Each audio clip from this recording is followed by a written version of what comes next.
Lollipop Vengeance, a sweet, scary tale. Harold Dean was known for two things: his meticulous accounting skills and his sweet tooth for lollipops.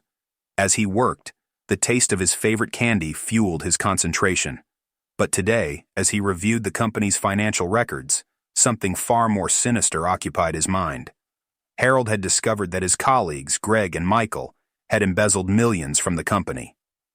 Confronting them, he gave them a choice: confess to the CEO by the close of business or face the consequences when he reported their crime himself.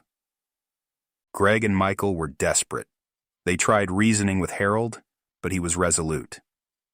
The end of the day approached, and they had run out of options.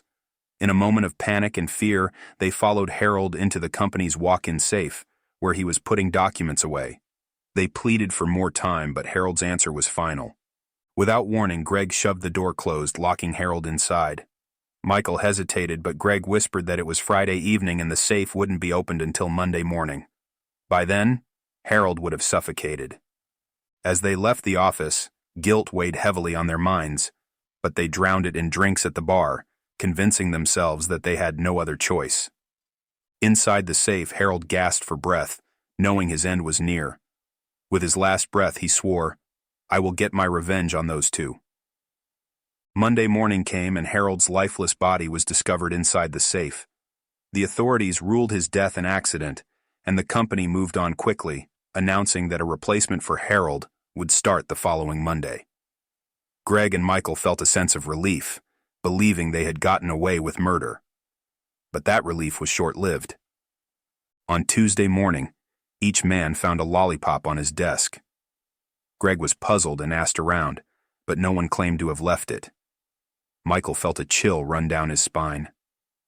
That evening, as they left work, they discovered another lollipop, this time on the dashboards of their cars.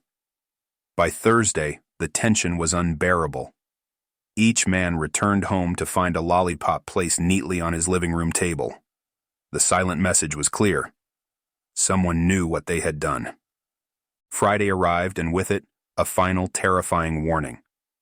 As Greg and Michael sat at their desks, they found another lollipop, accompanied by a note.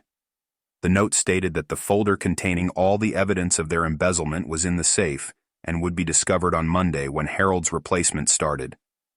Panic set in. They had to retrieve the folder before it was too late.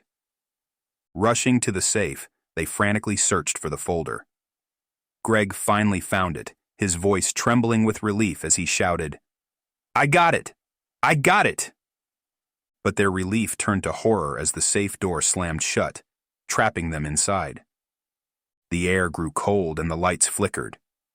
Suddenly, the ghostly figure of Harold appeared before them, his eyes gleaming with a mix of satisfaction and malice.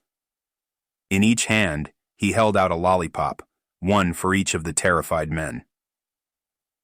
Harold's sinister laughter echoed around them, filling the confined space as their fate became clear.